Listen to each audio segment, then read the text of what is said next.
voilà, c'est que aujourd'hui, il y a cette première dite révolution du web expressif qui a eu lieu. Et au moment où il y a la rematérialisation du numérique avec justement tout ce qu'on appelle l'Internet des objets ou les objets connectés, se pose de nouveau la question mais de la place justement et du rôle que pourraient avoir des publics dans le développement de cet Internet des objets et des objets connectés. Voilà. Donc c'est un peu la suite de l'histoire parce qu'on est au tournant de ce que Gershenfeld appelle la révolution de la fabrication numérique, hein, c'est-à-dire qu'il y a eu la révolution de l'ordinateur personnel et maintenant il y aurait la révolution de la fabrication personnelle qui suppose justement qu'on va à la fois rematérialiser le numérique mais aussi numériser le physique, hein, donc il y a cette réversibilité, réarticulation qui se développe aujourd'hui et donc voilà, comment ça se développe et comment justement on peut faire autrement. Moi, ce que j'appelle le contrefaire, non pas au sens de contrefaçon, hein, au sens de la propriété intellectuelle, mais un faire qui est aussi un faire contre, voilà, un faire autrement avec F-A-I-R-E, hein, parce que il est possible, hein, justement, via tout un développement d'institutions, d'espaces qui sont les Fab Labs, de tiers-lieux, de contrefaire, voilà. Donc je vais un peu raconter comment on s'y prend, comment je m'y suis prise personnellement pour développer une sorte d'Internet des objets qui serait plus citoyen, mais qui reprendrait justement cette logique de pouvoir dire qu'avait ouvert le web expressif dans toute son ambivalence. C'est pour ça que j'ai intitulé la conférence des promesses aux ambivalences du web expressif, parce que on a quand même à chaque fois une ambivalence, hein. C'est-à-dire ça donne du pouvoir, mais ça reste un rapport de pouvoir, un rapport de marchandisation, d'accord ? Et donc on ne fait que décrire de l'ambivalence, tout en mettant l'accent sur les possibilités justement d'expression, de prise de parole, voilà. Donc ce que je disais tout à l'heure, voilà, c'est ce que je vais. Donc c'est mon slide 2. C'est donc comment finalement à partir de mes recherches, j'en suis venue à fonder une association qui s'appelle Labo Citoyen. Et j'ai expérimenté au sein de cette association la voie que j'appelle donc du contrefaire, l'Internet des objets, pour justement faire en sorte que ce soit des citoyens capteurs, par exemple, qui soient les acteurs de ce monde qui vient du tout connecté et du big data. Voilà. Donc il y a cette idée, voilà, que c'est un peu un parcours de science, de science citoyenne en fait, hein, puisque avec toutes les recherches, la réflexivité que l'on peut avoir, comment à un moment donné on va passer plus à l'acte, on va passer plus dans l'action, on va passer plus dans le faire. Voilà. Et donc c'est l'idée d'essayer de trouver là une réponse soucieuse justement de prolonger les promesses qui sont encore inachevées de la première révolution numérique, parce qu'elles sont inachevées, parce qu'elles se doublent ou elles se payent à un prix cher qui est le prix de la vie privée, de la captation de données, de la marchandisation de nos expressions. Donc l'idée, voilà, c'est de développer un autre Internet des objets qui soit moins privatiste, moins datavore, et qui permette à la société civile de récupérer la puissance de calcul et du pouvoir des données qui existent par ailleurs. Voilà. Donc on est encore une fois dans cette idée qu'on a là finalement une mine du côté de la citoyenneté, parce que savoir mieux calculer, c'est aussi mieux savoir et savoir plus, et que ces données qui sont créées, produites, émises à travers tous ces ensembles d'objets connectés nous donnent aussi du pouvoir de maîtrise, notamment vis-à-vis de l'énergie, de la pollution, ne serait-ce qu'en sachant un peu mieux justement de quoi l'air est fait ou de quoi notre consommation électrique est faite. Mais évidemment, on voit bien que les modèles d'affaires aujourd'hui autour du big data et de l'Internet des objets ne vont pas du tout dans ce sens-là. Donc c'est un peu, voilà, cette idée que c'est une voie, le contrefaire est une voie aussi assez proactive, voire engagée. Voilà. Donc je vais passer à mon troisième slide. Donc juste pour essayer déjà de montrer d'où l'on part, c'est-à-dire qu'est-ce qui est à contrefaire dans la façon dont aujourd'hui, au plan des scénarios socio-techniques et socio-économiques, l'Internet des choses, le Web of Things et les objets connectés, tout ça, c'est un peu la même chose, sauf que on pense généralement que tous les capteurs sont reliés à Internet, or qu'il y a des régimes de connexion très variés. C'est pour ça que le terme d'objet connecté n'est pas si mauvais, parce qu'il n'est pas forcément... parce que tous ces objets, tous ces capteurs ne sont pas forcément... supposent pas toujours d'utiliser Internet, en fait. Voilà. Il peut y avoir des modes de communication de la donnée et de partage de la donnée qui soient beaucoup plus locales, qui fonctionnent sur du Bluetooth, low energy, etc. Voilà. Alors, quel est le problème aujourd'hui qui nous est proposé autour de l'extension de la connexion à toute chose? Eh bien, c'est qu'on a essentiellement des usages qui sont privatistes, essentiellement donc retournés vers les individus. Donc, c'est le fameux développement du soi quantifié, du soi calculé.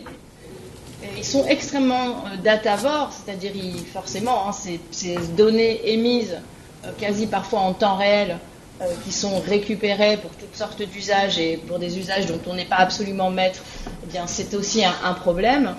Ça, c'est donc les scénarios socio-techniques. Qu'est-ce qu'on nous propose comme type d'usage de ces objets connectés? Donc des usages privatistes et datavores. Deuxièmement, le modèle socio-économique. Alors le modèle socio-économique, certains l'ont appelé l'économie du consentement. Et je donnerai un exemple avec Big Mother, qui est la nouvelle, le nouvel avatar du Nabasta que vous aviez connu autrefois.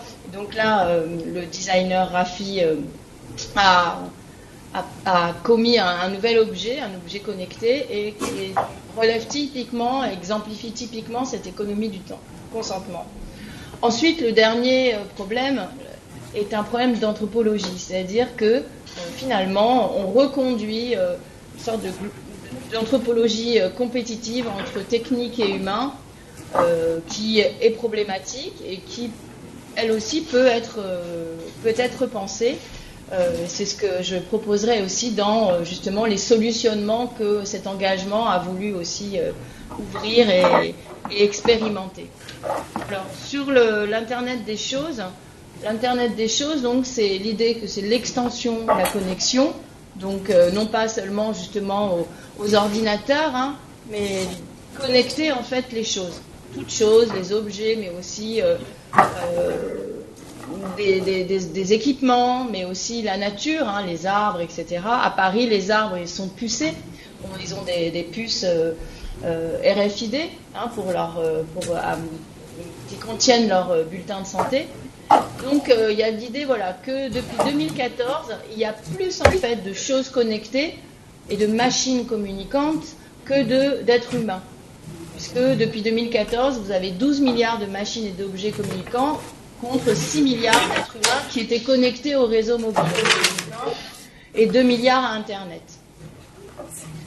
Et dès décembre 2015, vous aviez quasiment autant de cartes SIM en confondant humain et machine to machine, vous aviez autant de cartes SIM que d'humains, voire un peu plus, puisque je pense qu'en 2015 on n'était pas encore à 7 milliards d'humains. Donc voilà, il y a ce tournant qui advient en 2014 avec l'idée il y a plus de choses qui communiquent que d'humains. Et évidemment, donc, si il y a cette extension de la connectivité à toutes les entités, ce qu'on appelle le tout connecté.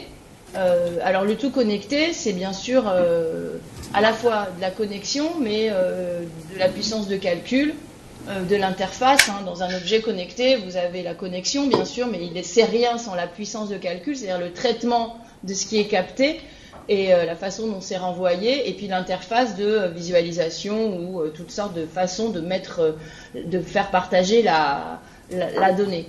Voilà. Et donc, s'il y a une extension de la connexion à toute chose, eh bien, il y a forcément des mégadonnées qui en résultent. Voilà. Et donc, ce mouvement du tout connecté, il est complètement en fait lié aussi au big data. C'est un peu forcément la suite logique. Pour l'instant, donc, au plan des usages proposés, l'IoT, l'Internet of Things, les objets connectés, se présente plutôt comme un monde de bracelets électroniques. Si vous regardez l'offre, notamment du point de vue justement du soi quantifié, ce sont des jolis petits bracelets qui vont traquer votre activité tout au long d'une journée et qui nous dessinent plutôt un monde comme ça de bracelets électroniques où de façon plus ou moins consentante, tout à chacun se monitore. Alors moi j'avais participé à une enquête Opinionway sur le plan qualitatif pour justement connaître un petit peu la consommation des objets connectés. Et ce qui avait été intéressant dans cette enquête, c'est que les usages étaient plutôt des usages de surveillance domestique, mais aussi en majorité, alarme de sécurité, mais aussi des usages finalement de sécurité privée, puisque vous aviez 5 à 6% déjà d'utilisateurs qui étaient équipés de bracelets connectés dès 2016. Avec toujours cette ambivalence, c'est-à-dire quand on interviewait l'échantillon, il y avait cette crainte finalement à la fois de la surveillance, mais des premiers usages qui étaient des usages de surveillance. Il y avait aussi la crainte de l'addiction par rapport justement au fait de toujours être inquiet du nombre de ses pas, est-ce qu'on a assez, donc de toute cette injonction hygiéniste. Et en même temps, donc il y avait ces craintes, addiction, surveillance, et en même temps, donc les usages étaient bien des usages de sécurité extérieure, de monitoring intérieur, et donc il y avait toujours cette idée, voilà, de grande ambivalence entre finalement ce qu'on dit dans le discours, qui est toujours cette crainte pour la vie privée, pour la surveillance, etc. Et puis des usages qui sont des usages qui vont consentir malgré tout à ce que l'on surveille et l'on se surveille. Ce qui est plutôt réjouissant, c'est que vous avez aujourd'hui commence à avoir des data jamming, c'est-à-dire des détournements en fait de tout ce qui peut de ces données, des interfaces et des données émises de ces bracelets connectés. Et bon, donc ça c'est mon slide, c'est mon 4e slide. Vous l'avez vu ou pas? Oui. Oui. Voilà. Donc dans ce 4e slide, vous avez oui, je vérifie bien que ce soit non, c'est le 6e, si vous le voyez. Donc dans ce 6e slide, vous avez une capture d'écran qui était postée sur Facebook. Donc on utilise la possibilité de partager finalement les données du tracker d'activité. Mais en fait, à travers ce post et ce partage de données, il s'agissait de finalement inventer une sorte de nouveau tract, puisque c'était une jeune femme qui expliquait qu'elle avait un nouveau travail, mais que c'était extrêmement pénible du point de vue des horaires et de sa vie, puisqu'elle avait X pas à faire depuis son domicile jusqu'au travail matin et soir. Et donc ça c'est intéressant parce que c'est la façon dont la data va devenir finalement aussi expressive. Et donc comment on peut utiliser justement ce nouvel élément, ce nouveau type de signe pour aussi s'exprimer au sujet, par exemple, de ses conditions de travail. Voilà. Et il y a aussi tout le mouvement de technoracisme qui va dénoncer que ces objets connectés sont essentiellement pensés pour des peaux blanches. Et donc, la fameuse ergonomie design porte en elle-même justement une sorte de racisme par défaut qui est aussi à questionner. Donc voilà, donc déjà on voit poindre des façons de détourner ces objets, de détourner l'usage des données qui en résultent. Là c'est donc le slide 7 sur le modèle socio-économique. Donc l'idée du modèle socio-économique, c'est donc ce qu'on appelle donc l'économie du consentement du consommateur capté. Donc il y a cette idée que évidemment une grande masse de données sont émises par le biais de ces objets connectés et qui pour beaucoup évidemment d'industriels et de sociétés, d'entreprises sont une énorme source de valeur à venir. Donc c'est bien ce qu'on appelle l'économie du big data, etc.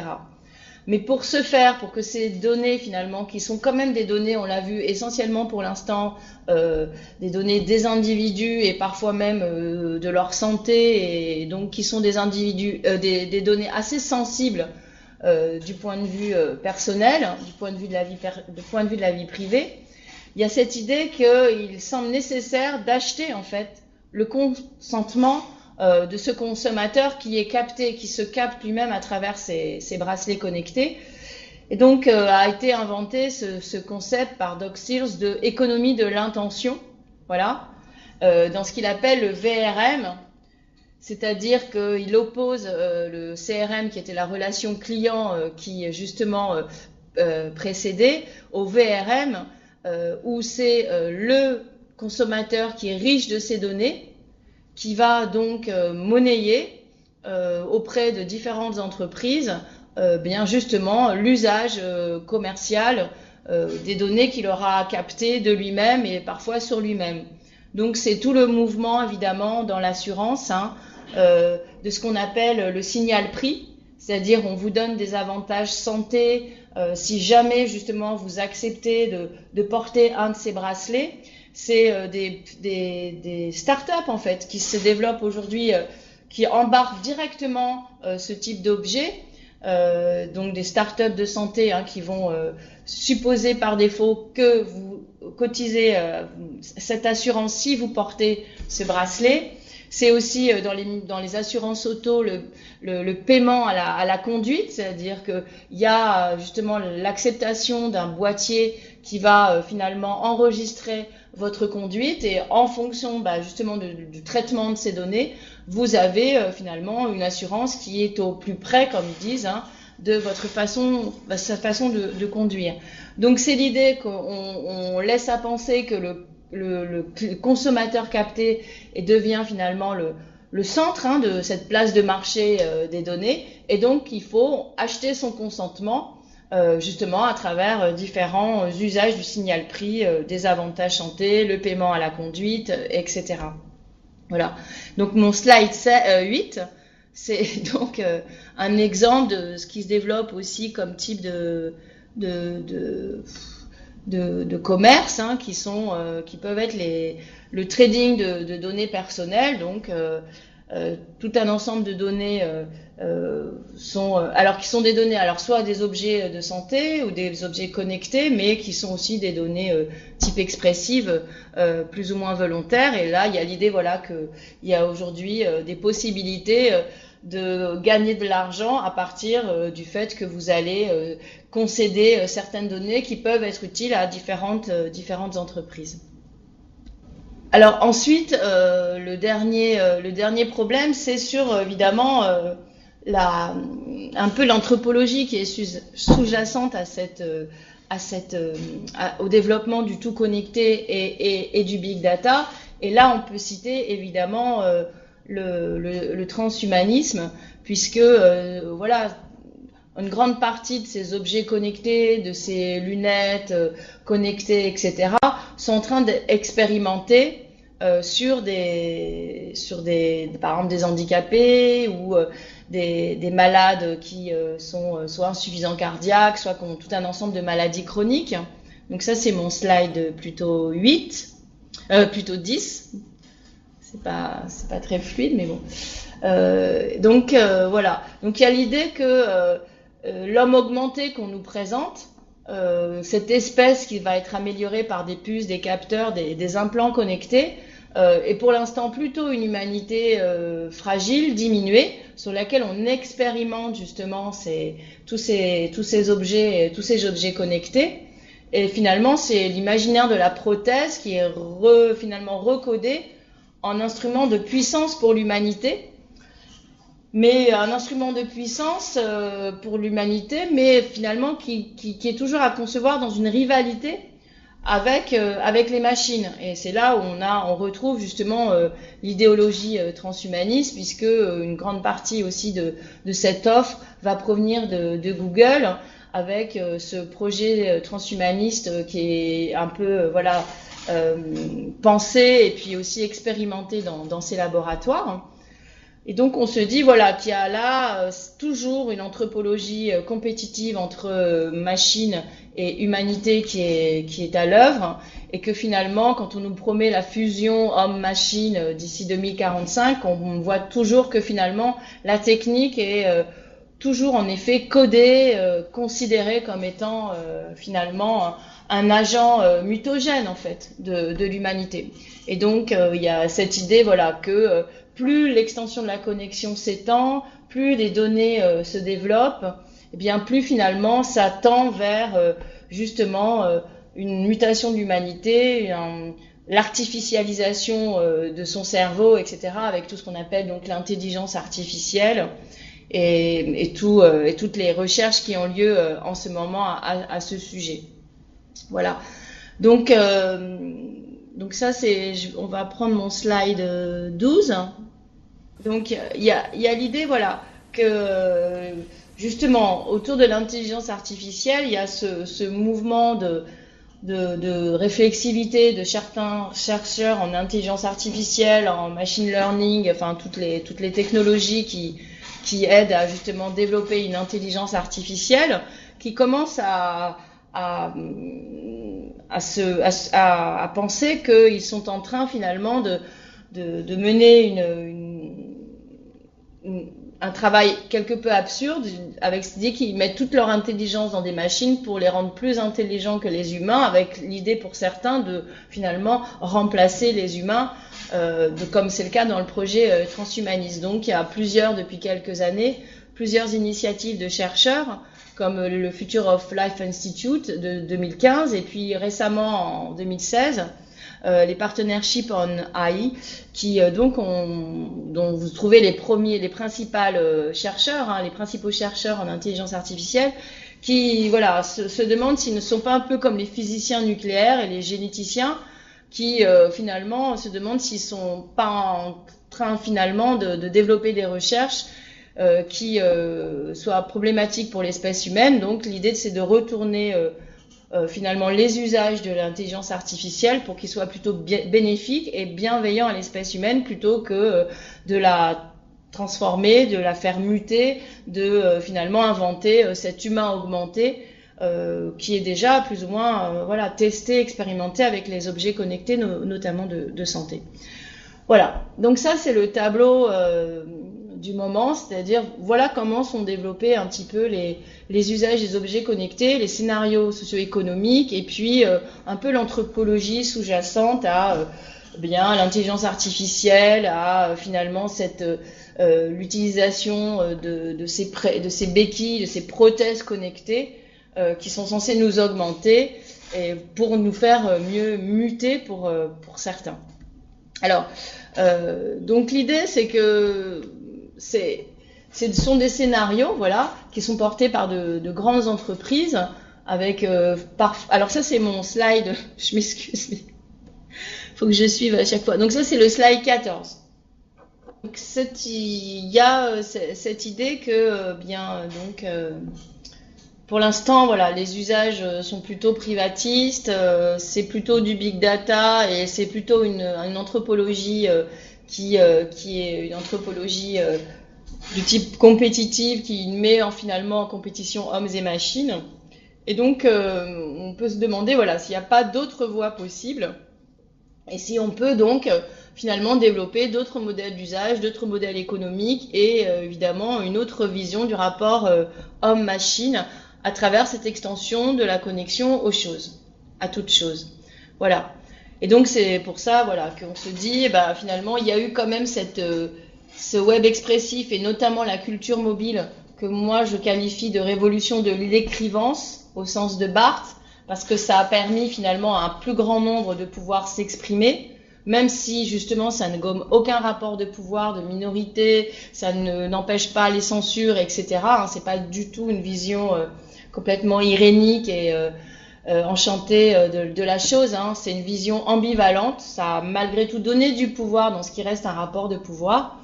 Ça a donné justement la possibilité à des subjectivités minorées et mineures de s'exprimer. Par exemple, les adolescents, dont on fait toujours grand cas parce que c'est peut-être la première fois où on a autant justement de paroles échappées comme ça, des mobiles qui mettent à nu la subjectivité des plus jeunes, auxquels on n'a pas toujours accès de façon aussi publique.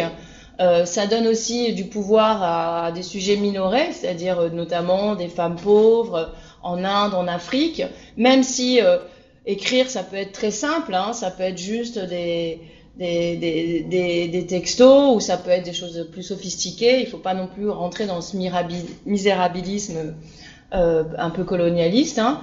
Donc il y a l'idée voilà, que ça élargit le cercle de qui peut écrire, et puis de façon aussi intéressante, ça élargit le cercle, la façon dont on va écrire. C'est-à-dire que justement, à partir du moment où aujourd'hui on peut communiquer à la fois par texte, par image, par emoji, ça démocratise malgré tout la façon dont on peut s'exprimer. C'est-à-dire que si on est moins à l'aise avec les mots, on pourra finalement dire ce que l'on veut via des images ou via des emojis. Donc c'est ce comment écrire qui est extrêmement vaste aujourd'hui, notamment avec les mobiles, les applications de messagerie mobile, notamment aussi les sons que l'on peut dicter via transformer par exemple un SMS, un message vocal en SMS, etc. Donc toutes ces phénomènes de transsémiotisation sont extrêmement riches et permettent de déployer un petit peu la palette de l'expression en fonction de finalement la façon dont on préfère s'exprimer, en fonction de à qui on veut adresser un message. Voilà. Et donc ça crée un format d'expression assez singularisé qui est assez intéressant quand même à mettre en valeur, même si tout ça reste dans le cadre de plateformes socio-numériques, etc. Donc là, c'était mon slide en fait, le slide 15, où vous voyez des selfies. Alors j'ai mis des selfies évidemment parce que le selfie est toujours pris comme un genre extrêmement narcissique et exhibitionniste, alors que typiquement il est aussi utilisé dans le cadre de mobilisation. Donc là il y a plusieurs campagnes qui ont utilisé le selfie, ou dans le cadre de manifestations où on montre des tweets où on montre que les Nantes sont en train de manifester, que l'on se mobilise. Et donc c'est une façon de montrer qu'on se mobilise en tant que soi-même, hein, c'est-à-dire avec justement cette image de soi qui est publiée, mais qu'on se mobilise, qu'on agit en son nom propre pour des causes qui sont des causes collectives. Et donc la force justement du selfie protestataire, c'est cette articulation entre justement un soi qui se montre en tant que lui-même et sa participation à des causes collectives. Et donc voilà, j'ai mis ce petit corpus parce qu'il est intéressant et montre voilà qu'il peut y avoir des contre-usages du selfie qui ne sont pas forcément des usages complètement retournés vers soi et vers des pratiques un peu narcissisantes parfois. Voilà, alors donc là c'est mon slide 15. Alors, donc cette idée que comment justement on peut malgré tout prolonger ce pouvoir dire aujourd'hui dans ce monde du tout connecté avec ces modèles socio-économiques et ces modèles socio-techniques qui sont quand même problématiques, sans parler de l'anthropologie. Alors il y a l'idée qu'il est possible justement aujourd'hui de prolonger les promesses du pouvoir dire en un pouvoir faire. Voilà, c'est possible pour tout un ensemble de raisons. Il y a d'abord au plan technique un tournant post-digital, d'accord ? Donc il y a un continuum physique numérique qui suppose de réaménager une matérialisation du digital, une numérisation du physique. Et donc, se demander, voilà, si on n'a pas là un milieu où l'on peut prolonger justement cette capacitation qui avait été apportée dans l'Internet de l'expression. Et donc, l'idée ici, c'était d'expérimenter un peu par moi-même, parce que finalement, c'est assez peu développé, cette idée qu'on peut fabriquer un autre monde connecté. C'était de l'expérimenter un peu par moi-même. Donc, dans le cas d'une recherche-action, en fait, ou une action même parfois, qui était nourrie de recherches personnelles et d'expertise collective. Donc mon idée à ce moment-là, donc quand j'ai fondé cette association en 2012, c'était d'en finir un peu avec la posture équilibriste du chercheur qui va parfois vouloir s'en tenir à une neutralité. Et donc moi dans mon travail d'enseignant-chercheur, justement je tiens à cette neutralité axiologique pour finalement rendre compte de toutes les logiques des acteurs de ce champ d'innovation de l'Internet des choses. Hein. Donc je vais écouter, faire intervenir des gens, des grands groupes de l'électricité, des groupes d'assurance, mais aussi donc des makers. Hein. Donc il y a l'idée de rester neutre pour bien comprendre justement ce champ d'innovation dans toutes ses perspectives.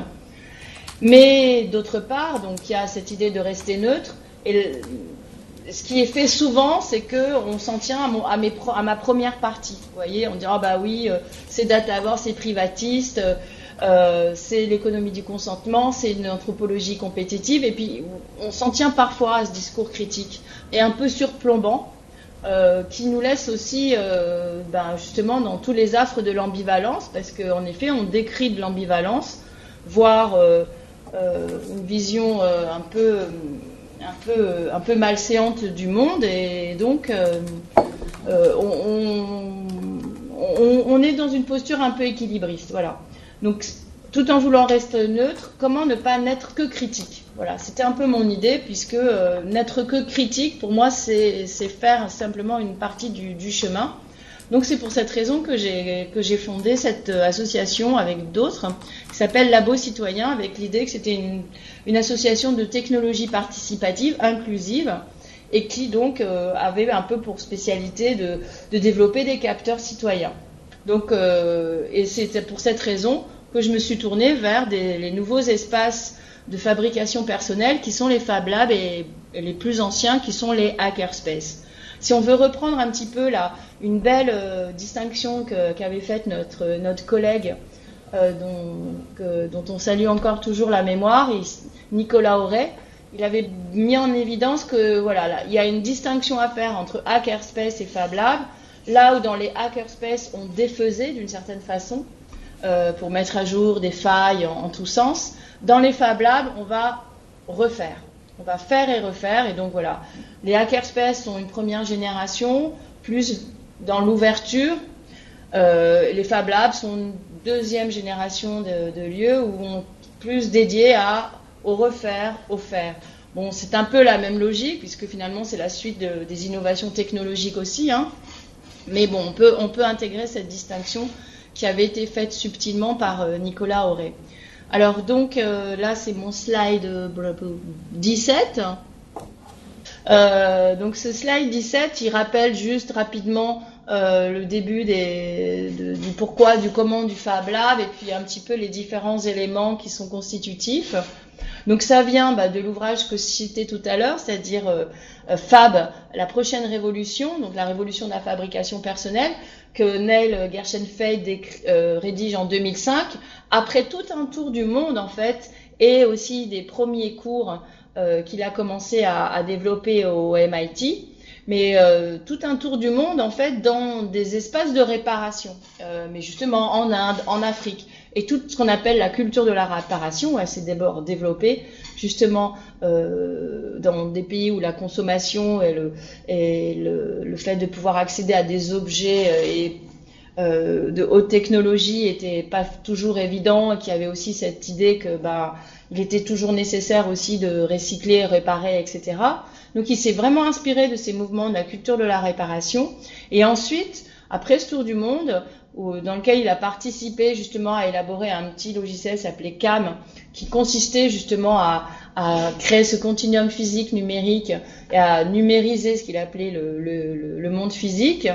Eh bien, il a donc ouvert 2 cours à la fin des années 90, c'est-à-dire des cours justement de fabrication. Donc c'était comment faire à peu près tout, et comment faire quelque chose qui automate that, qui peut faire des cours, voilà, 2 cours dédiés à la fabrication personnelle dans un espace d'enseignement. Et donc depuis lors, vous avez plusieurs moments. Donc il y a le terme même de maker qui est plutôt popularisé à travers un magazine qui s'appelle Make, voilà, et dans lequel on va à travers lequel va se stabiliser un peu le répertoire matériel et institutionnel des Fab Labs, puisque le répertoire matériel, c'est un ensemble de pièces maîtresses qu'on va retrouver, qui sont les imprimantes 3D, les Arduino. Alors l'Arduino, c'est justement un commutateur analogique numérique, hein, c'est ce qui permet justement de numériser les choses physiques et de numériser les choses physiques. Hein. Un signal analogique, il peut être transformé en signal numérique à travers l'Arduino. Donc c'est une façon c'est un petit module qui permet de programmer les choses, d'accord. Donc ça a été donc inventé par un designer qui s'appelle Massimo Banzi. Voilà, et qui l'avait utilisé comme une carte de prototypage pour différents projets dans le design, dans le monde artistique. Vous avez les imprimantes 3D, il faut aussi citer bien sûr les découpes laser qui permettent de faire beaucoup plus vite ce que fait très lentement une imprimante 3D. Or l'imprimante 3D, on en parle beaucoup parce que ça permet de créer des petites pièces que l'on ne peut pas réaliser avec la sculpture telle qu'elle existe, puisque l'imprimante 3D c'est la sculpture additive, alors que jusqu'à présent la sculpture elle est soustractive. Donc ça permet de créer des petites pièces assez fines et justement qui ne peuvent pas exister finalement d'une certaine façon jusqu'à présent dans le monde physique.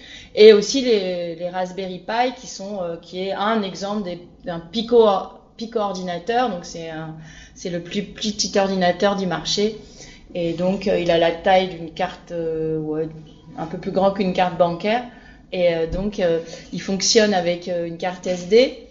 Et donc ça permet également de collecter de la donnée rapidement, tel que par exemple un Arduino va l'émettre, vous voyez.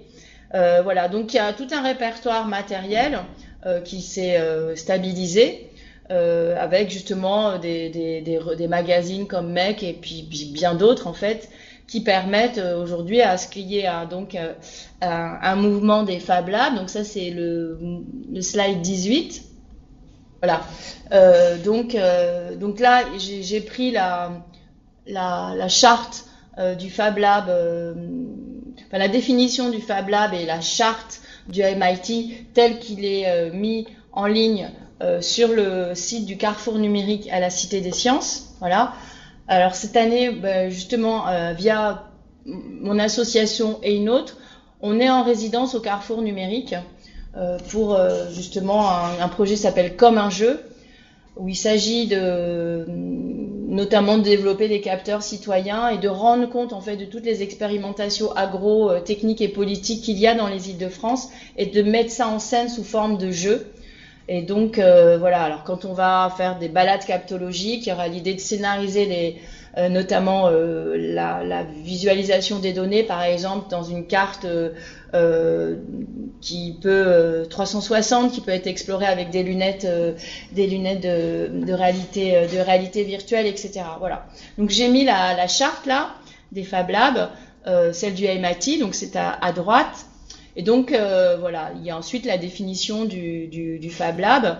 Alors ce qu'il faut retenir en fait, c'est l'idée que c'est un espace donc qui est ouvert et dans lequel il y a de la mise à disposition de machines qui sont donc pilotées par ordinateur comme la découpe laser ou l'imprimante 3D, avec l'idée voilà que c'est un public assez mixte qui est ici décrit, c'est-à-dire les entrepreneuses, entrepreneuses, designers, artistes, bricoleurs, bricoleuses, étudiantes ou hackers en tout genre. Et l'idée, c'est que un des usages principaux en fait du Fab Lab tel qu'on peut l'observer, c'est justement de passer de la phase de concept à prototypage, c'est-à-dire d'essayer, notamment chez les designers, les artistes ou même les entrepreneurs ou les étudiants en toutes sortes de domaines, de pouvoir finalement prototyper leurs projets de façon assez rapide et donc aussi réaliste, c'est-à-dire de voir voilà, c'est l'idée qu'on a eue, elle fonctionne et comment est-ce qu'elle peut développer à plus grande échelle. Voilà. Et il y a l'idée, comme c'est un espace ouvert, qu'il y a une mutualisation des connaissances et qu'il y a de l'entraide en fait, puisque celui qui sait bien utiliser telle ou telle machine, et puis il y a les fab managers qui vont vous aider, mais c'est un espace de mutualisation des connaissances. Et d'ailleurs, dans la charte du Fab Lab du MIT, donc de Gershenfeld, qui a développé la Fab Academy, donc il faut suivre les cours de la Fab Academy, et je crois que c'est assez cher, il faut payer, je crois, $5 000 pour suivre ces cours, etc. Et donc, on suit une année de cours en ligne, et ensuite, voilà, on a son Fab Lab qui fait partie du réseau de la Fab Academy, et qui sont censés justement, évidemment, suivre cette charte. Ce qui nous intéresse, nous, dans cette charte, c'est la question de la documentation. C'est-à-dire que même si, par exemple, c'est un projet entrepreneurial, industriel, il doit être documenté. Et donc, il doit toujours rester ouvert, même si son code ne sera pas tout en partie ouvert. Il y a l'idée que la documentation, comment ça a été fait, va rester ouvert. Puisque, d'une certaine façon, le prototype a été créé dans le Fab Lab, et donc il y a eu un usage de ces machines qui appartiennent à tous, et donc on doit faire bénéficier à tous ceux qui participent au Fab Lab bien de ce qui a été réalisé. Donc il y a cette dimension d'ouverture, même si les licences, elles sont des objets qui sont réalisés là-bas, ont parfois des statuts variables. Voilà. Bon. À Paris, il y a pour l'instant, je crois qu'il y a 70 Fab Labs, donc en tout genre, qui sont parfois un peu spécialisés, des Fab Labs universitaires, des Fab Labs spécialisés dans le bois, des Fab Labs beaucoup plus entrepreneuriales comme le Tech Shop. Voilà, vous avez toute une géographie qui fait qu'il y a 70, il y a des biohack labs comme la paillasse, etc., tout ce qui est aussi autour du vivant. Donc qui donne lieu à 70 à peu près Fab Lab à Paris. Voilà. Alors donc notre idée, moi j'ai cofondé cette association, c'était que dans les Fab Labs il y avait des ressources, il y avait des machines, il y avait des compétences, mais ça pouvait être aussi des mondes et des espaces qui étaient un peu clos en fait, et fort clos sur eux-mêmes, notamment du point de vue du genre et des catégories sociales. Donc c'est parfois en effet des étudiants, mais c'est beaucoup d'ingénieurs, etc. Ou des techniciens qui le soir sont ingénieurs parce que la journée ils réparent et justement le soir ils vont faire. Donc il y a aussi des choses intéressantes à observer par rapport à la sociologie du travail. Mais bon, il y avait cette idée que c'est des espaces un peu clos sur eux-mêmes, et donc cette ouverture elle existe parce qu'ils sont des espaces publics. Mais finalement, ce public-là est toujours un peu le même type de public. Donc, ma préoccupation quand j'ai ouvert cette association, ça a été justement que le Fab Lab aille dans la cité. C'est-à-dire que finalement, on se déplace avec fer à souder, etc., pour faire réaliser les objets dont avaient besoin les habitants, et donc d'aménager des espaces de porosité. Et donc, voilà, non pas dans des labs un peu générationnels qui prototypent et qui bidouillent, mais justement des objets utiles réalisés avec les habitants. Et donc là, ici, c'est le slide 19. Vous avez un exemple, vous l'avez? Donc là, oui. On voit... donc, je voulais juste te demander, Laurence, dis-moi. Est-ce que tu peux nous renommer ton association? Alors, elle s'appelle Labo Citoyen. D'accord, tout simplement. Merci beaucoup. Mais on était plus connus sous le nom de Citoyen Capteur, etc. Mais je me suis rendu compte que là, elle s'appelle, à la préfecture, elle est déposée comme Labo Citoyen.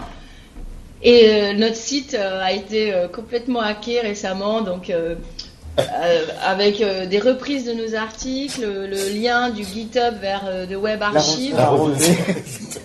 Voilà, maintenant je dis Labo Citoyen parce que c'est la véritable identité de l'asso, et en plus.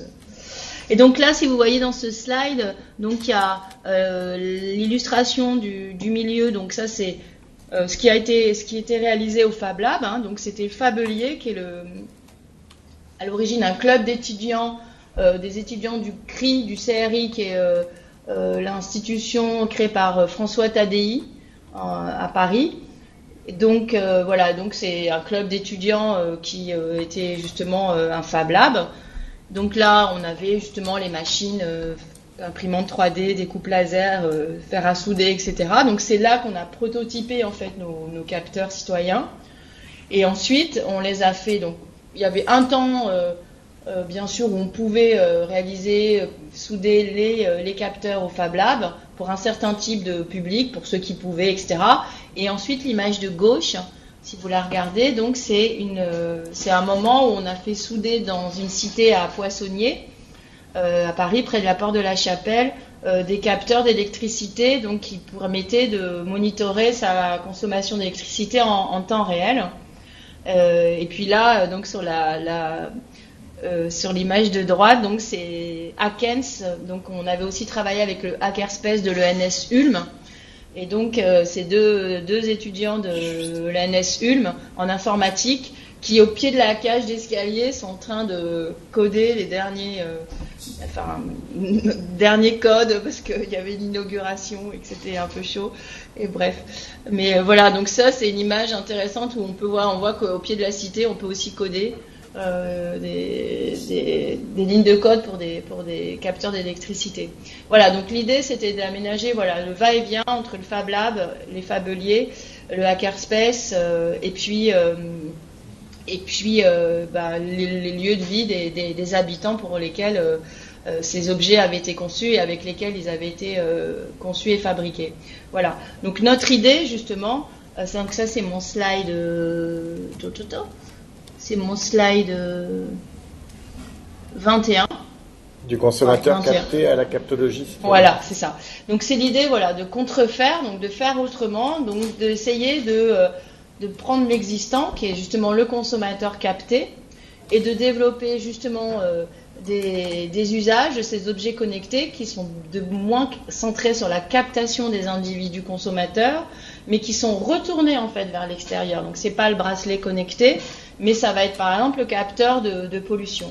Donc l'idée, c'est de retourner ces objets connectés vers l'environnement, vers son tableau d'électricité, de l'installer dans une poussette, pour justement mieux consommer du point de vue de l'électricité, et donc outiller des modes de vie durables, respirables, autour justement des questions de pollution et d'énergie. Et mon idée, c'était que ces objets connectés sont vraiment précieux, notamment par rapport à leurs données, et donc il ne faut pas les laisser finalement n'être utilisés que pour dans cette logique privatiste et datavore. Et donc parce que ces données, ces capteurs, ils produisent de la factualité, c'est-à-dire on sait combien on consomme d'électricité, on sait de quoi l'air, combien il y a de particules, combien il y a de NO2 dans l'air que l'on respire. Donc il y a ce qu'on appelle justement de la factualité, qui rend chacun un peu plus responsable. Et donc ce qu'on peut appeler en français l'accountability, c'est-à-dire un acompte, mais dont on est redevable, qui nous rend responsable. Voilà. Et donc l'idée, c'est de poser au soi quantifié un nous quantifiant qui permettent à la fois de calculer, mais au profit justement plutôt du commun et de l'intérêt général. Avec l'idée que ce qu'on avait développé, c'était des scénarios techniques assez radicaux, c'est-à-dire que ça ne sortait pas en fait du tout notamment pour l'électricité, ça ne sortait pas de la maisonnée, quoi. C'était donc des scénarios qui n'étaient pas du tout en cloud, mais ce qu'on appelle en fog, c'est-à-dire qui supposaient d'utiliser juste le Raspberry Pi et ça ne sortait pas du tout du foyer. Donc l'idée, c'est que le citoyen capteur, il va fabriquer dans une certaine mesure ses outils de captation, il va interpréter ces données et il va en rester maître. Voilà. Donc c'est un projet. Donc si vous voyez dans les slides, c'est le projet avec le Raspberry Pi. Vous voyez un Raspberry Pi, vous voyez le capteur sur la table verte, si vous voyez. Voilà. Ça c'est le capteur d'électricité. Donc on a eu une subvention pendant 2 ans de la mairie de Paris. Et on a travaillé avec des bailleurs sociaux, on a installé une trentaine et on a installé et fait souder une trentaine de capteurs donc dans 2 cités de ce bailleur social, à Poissonnier et dans le 13e arrondissement. Et en bas, là, vous voyez, c'est l'interface. Donc ça s'appelait CitizenWatt. C'est l'interface où on voit les patterns de consommation. Il y a l'idée, c'est ça, que c'est un peu de l'intelligence artificielle do it yourself parce qu'on est obligé de reconnaître les patterns de conso. Voilà, tout au long d'une journée, on finit par voir sa base, donc le frigo, etc. Puis les grands moments où on se lève, les moments où on fait tourner des machines à laver, etc. Donc il y a des signatures d'appareils, il y a des patterns qui sont assez reconnaissables. Donc c'était l'idée de devenir interprète de ses propres données de consommation. Voilà. Alors je vais aller plus vite. Il y avait l'idée aussi que la big data finalement nous parle, hein, donc elle parle pour nous, elle nous fait parler sans qu'on en soit complètement justement les maîtres. Donc mon idée c'est de justement dans ce cadre de cette démocratie expressive de faire en sorte qu'on l'on parle la data plutôt que d'être parlé par le big data. Et donc on avait créé un tag qui s'appelait Express Your What où on demandait aux utilisateurs de finalement dire quelque chose autour de leur écran de visualisation des données. Alors, donc ça, c'est le slide numéro 22. Voilà.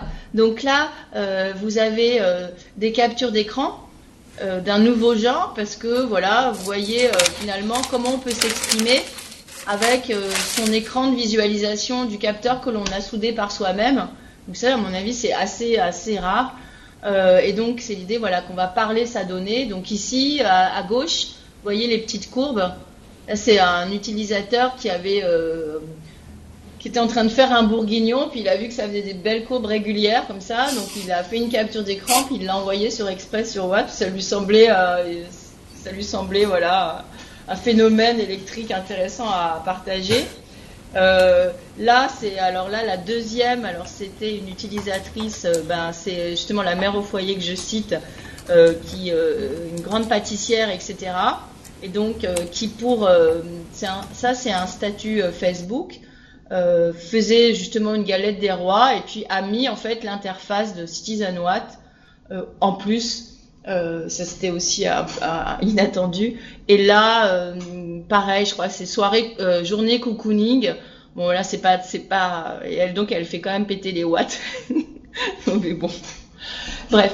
Et alors là, ça c'était cette idée, voilà, de faire parler la donnée, de s'habituer à ce que finalement la donnée, la data soit aussi familière que finalement communiquée par des images, communiquée par des mots, communiquée par des emojis. Voilà. Et donc c'était l'idée, voilà, de récupérer ce que Pasquale appelle la puissance de calcul au profit, voilà, de tous. Là, je passe au dernier slide, un petit lot de derniers slides. Donc ça c'est donc le slide, alors je sais pas 23 pour moi, mais c'est donc sur le cyborg et biosocialité connectée, vous le voyez? Oui. Ouais, voilà. Alors, donc là c'est pour aussi faire un sort dans l'idée du contrefaire, de faire un sort justement à cette anthropologie compétitive et finalement d'aller repuiser aux sources mêmes de la notion de cyborg chez Donna Haraway et la façon dont aujourd'hui elle repense justement le cyborg au profit de ce qu'elle appelle la biosocialité ou la relation de compagnonnage. Donc aujourd'hui, Donna Haraway développe la notion de compagnonisme pour essayer justement de conceptualiser le compagnonnage entre espèces. Voilà. Puisque finalement, le cyborg a été détourné comme relevant justement d'une figure de domination extrêmement masculinisée, ce qui n'était pas forcément prévu au départ quand elle se réapproprie elle-même le concept de cyborg de la souris augmentée pour justement imaginer d'autres enfantements entre artefacts et vivants. Elle imagine justement cette figure du cyborg, cette chimère, mais qui était justement une figure transgenre, qui était censée justement en finir avec les grands partages et l'asymétrie entre les hommes et les femmes, entre nature et culture, entre technique et humanité, etc.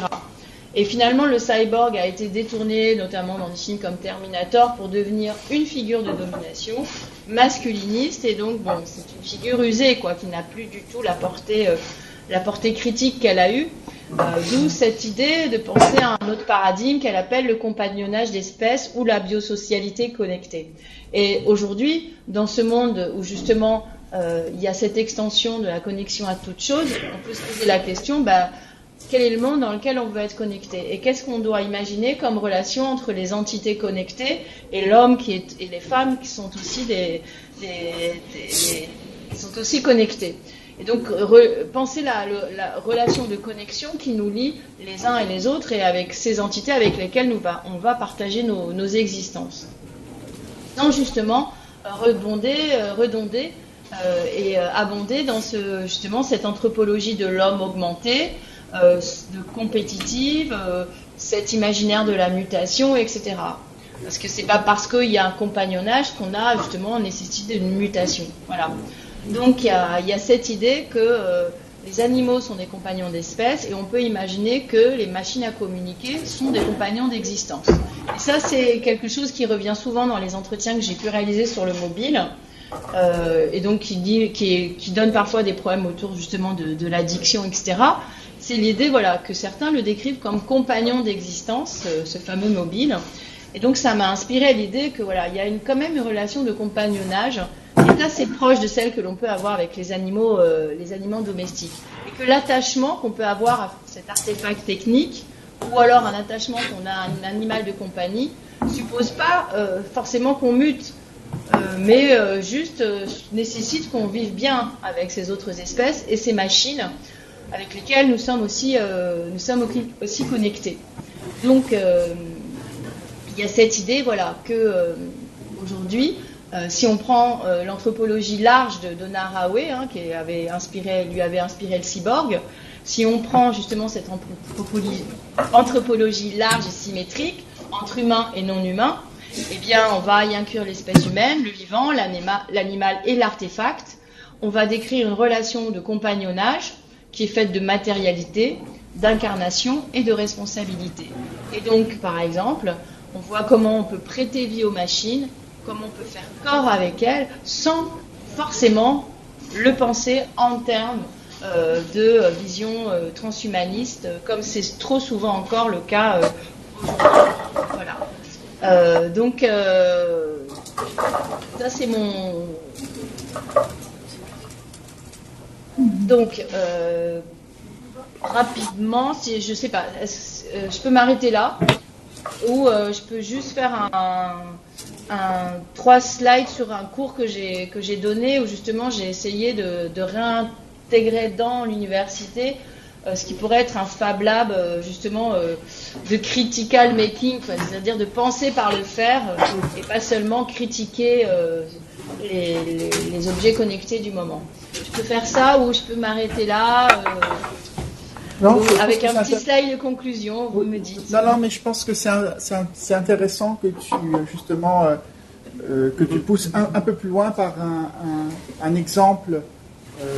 Cette démarche du critical making qui, à mon avis, traverse l'ensemble de ta présentation. Alors, bon, ça va aller vite. Donc, c'est la slide 25. Alors, pour moi, c'est retour sur le cours Fab Lab, technique et pratique de collaboration créative. Trouvé. Voilà. Donc ça, c'est un cours qui m'a été proposé par Michael Burgat, qui est à l'Institut catholique de Paris. Donc il m'a proposé, à partir de ce que j'avais fait avec Labo Citoyen, d'animer un cours Fab Lab, et que j'ai co-animé avec Aurélien Fache, qui est à Makery, qui est un peu le magazine maker français, pour justement tout le mouvement des Fab Labs, etc. Donc on a animé un cours tous les deux, en rappelant justement le cours de Gershenfeld, et l'idée, voilà, que en effet ça pose des questions de collaboration entre les étudiants, et que cette figure du maker, elle était aussi intéressante pour eux finalement à incarner. Parce qu'elle pose des questions très actuelles par rapport à ce qu'est le travail aujourd'hui. Et donc là, on avait toute une partie théorique, évidemment, où je développais bien sûr le travail le travail de Gershenfeld sur Fab, la révolution de l'ordinateur, la révolution de la fabrication personnelle, mais aussi le travail de Michel Lallemand, avec cette idée, voilà, que dans les mouvements hacker et maker, il y a finalement cette redéfinition du travail, avec cette idée que dans ces espaces, on va faire pour soi, on va accomplir une pratique productive qui trouve en elle-même sa propre fin. Et donc ça, je ne sais pas si je vous l'ai dit déjà, mais c'est dans le slide numéro 26, celui qui vient après. Donc il y avait 25 le titre, et 26, voilà, vous le voyez ? Oui. Voilà. Donc voilà, j'ai mis quelques photos de notre cours. Et puis donc voilà, la citation de Michel Lallemand dans son livre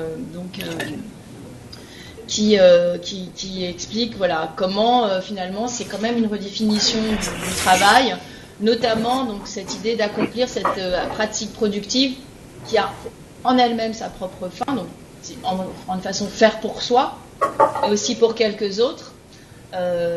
Et puis ça correspond bien à ce que j'avais observé, c'est-à-dire comment justement cette segmentation des rôles entre ingénieurs, techniciens, ouvriers, par exemple dans l'industrie, se trouve parfois dans les Fab Labs justement mis en réversibilité, parce que notamment quand les techniciens qui donc, je disais tout à l'heure, réparent toute la journée et vont trouver dans le temps du Fab Lab la possibilité de concevoir et de faire, ce sont des moments justement où il y a une réappropriation qui est possible vis-à-vis souvent de ses intentions ou d'un projet personnel qui n'a pas toujours eu lieu. Donc c'est par exemple, en France, on a un système de BTS, de brevet de technicien supérieur, et les écoles d'ingénieurs, donc le monde même entre ingénieurs et techniques et techniciens est extrêmement donc segmenté et spécialisé.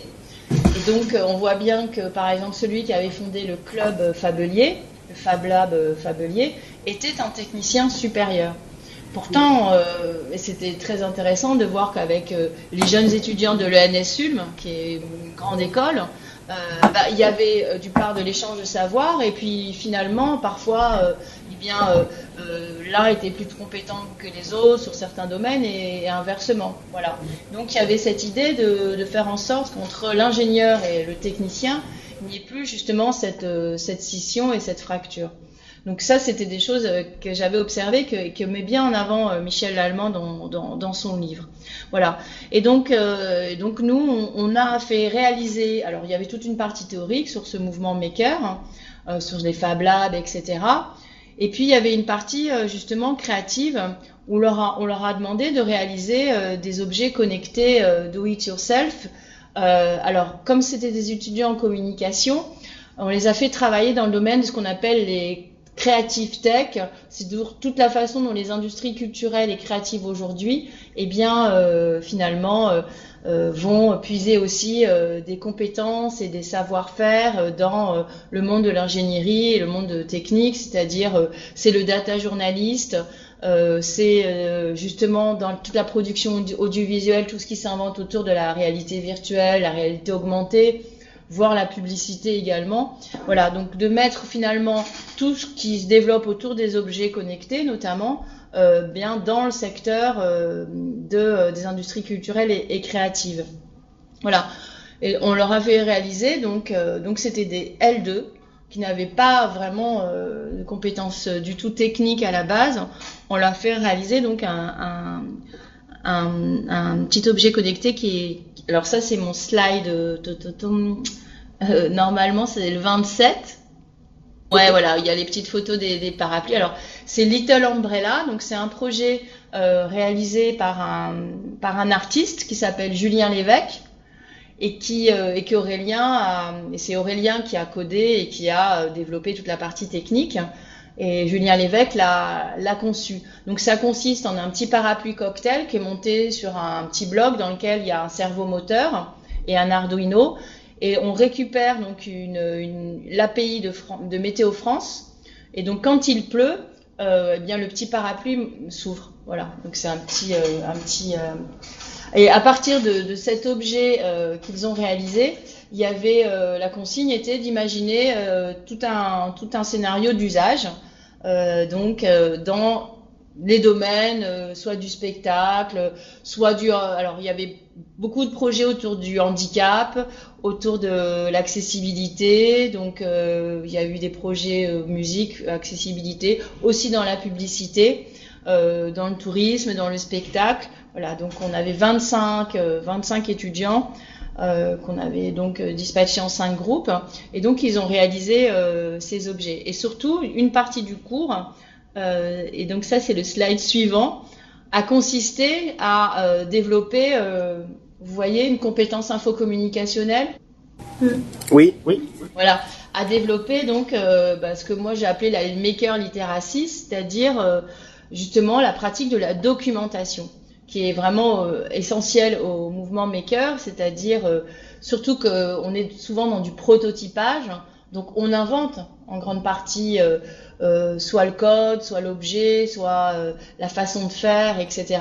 Et donc l'idée c'est que on documente ce que l'on est en train de faire pour laisser justement un commun à la communauté des makers. Donc on leur a fait réaliser donc sur une plateforme aujourd'hui de tutos qui s'appelle Wikifab. On leur fait réaliser donc les tutos de leur Little Umbrella.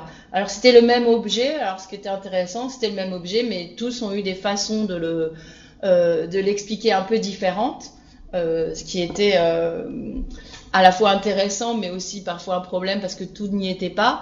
Mais ça a bien fonctionné. Et puis donc voilà, l'idée c'était qu'il soit très précis, que sur la plaque Arduino il donne la pin 9 sur lequel il fallait brancher, etc. Donc il y avait l'idée voilà que cette culture de la documentation était essentielle au projet et faisait exactement partie de ce qu'on peut aujourd'hui appeler la maker literacy, c'est-à-dire quand on va réaliser des objets connectés, les concevoir justement comme des objets connectés qui relèvent du commun, c'est-à-dire où il y a une possibilité justement de refaire à partir d'un code source qui est ouvert, à partir d'un mode d'emploi qui est accessible. Voilà. Et donc, ça c'est le dernier slide. D'où mon idée, voilà, de développer, donc ça s'appelle Critical Making, de développer aujourd'hui dans le cadre des cours et des groupes de recherche, des Fab Labs qu'on peut appeler Critical Making, puisque finalement j'étais partie de l'idée que la posture neutre est importante pour le chercheur, mais la posture simplement critique finalement est parfois un peu insuffisante.